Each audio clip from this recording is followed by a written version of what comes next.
Hello বন্ধুরা, welcome to my channel ঈশার রান্নাঘর। আজকে আমার রেসিপি হলো ছোটো মাছ। আর এই ছোটো মাছটার নাম হচ্ছে দায়রকা মাছ বলি আমরা এটাকে। তোমরা কে কী বলো এই মাছটাকে দেখো, অবশ্যই আমাকে কমেন্ট করে জানিও। দেখো, প্রথমে মাছটাকে আমি এখানে ধুয়ে নিচ্ছি ভালো করে। মাছটাকে আমি কয়েকবার বেশ ভালো করেই ধুয়েছি। দেখো, মাছ থেকে অনেকটা কিন্তু নোংরা জল বেরিয়েছে। আর এই মাছটা একদমই ছোটো মাছ ছিল, এটাকে কিন্তু কাটিনি, লবণ দিয়ে একটু ঘষে ধুয়ে নিয়েছি।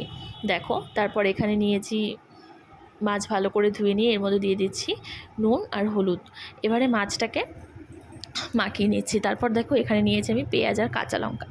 আর এখানে কড়াই আমি সর্ষের তেল বসিয়ে দিয়েছি। তেলটা খুব ভালো করে গরম করে এর মধ্যে আমি মাছটা দিয়ে দিয়েছি। তারপর দেখো, মশলাটাও এদিকে আমার পেস্ট করা হয়ে গেছে। মাছটাকেও আমি ভেজে নিয়েছি, হালকা করেই ভেজেছি, খুব কড়া করে ভাজিনি। তারপর দেখো, এখানে আমি দিয়ে দিয়েছি অল্প একটু জিরে ফোড়ন। তারপর দিয়ে দিচ্ছি আমি পেঁয়াজ আর লঙ্কার সেই পেস্টটা। তারপর দিয়ে দিচ্ছি পরিমাণ মতো হলুদ, পরিমাণ মতন একটু শুকনো লঙ্কা গুঁড়ো।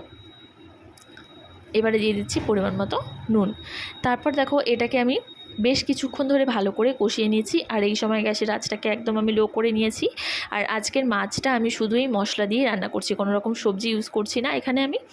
তার জন্য মশলাটাকে খুব ভালো করে কষিয়ে নিতে হবে। দেখো, মশলাটা কিন্তু প্রায় আমার কষানো হয়ে এসছে, মশলাটা থেকে কিন্তু তেল ছেড়ে দিচ্ছে। আর এবারে আরও কিছুক্ষণ এটাকে আমি কষিয়ে নিচ্ছি।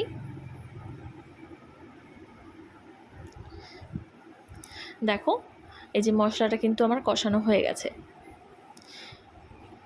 এবারে এর মধ্যে আমি দিয়ে দিচ্ছি জল। খুব বেশি জল দেওয়ার দরকার নেই, খুব অল্প পরিমাণেই জলটা দেবে।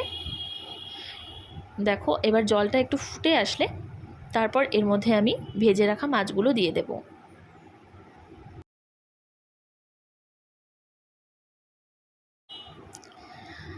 দেখো, এবারে মাছগুলো দিয়ে এটাকে 5 থেকে 7 মিনিট মতো আমি ভালো করে ফুটিয়ে নিচ্ছি। তারপর নামানোর আগে অল্প একটু জিরে গুঁড়ো আর অল্প একটু ধনেপাতা কুচি ছড়িয়ে নামিয়ে নিলে কিন্তু রেডি ছোটো মাছের মশলা কারি। আর ভিডিওটি যদি ভালো লাগে অবশ্যই আমার চ্যানেলটাকে সাবস্ক্রাইব করে দিও, লাইক কমেন্ট শেয়ার করে দিও। আর এই রেসিপিটা তোমরা প্লিজ একবার হলেও ট্রাই করে দেখো, ভীষণ ভালো লাগে খেতে ভাতের সাথে।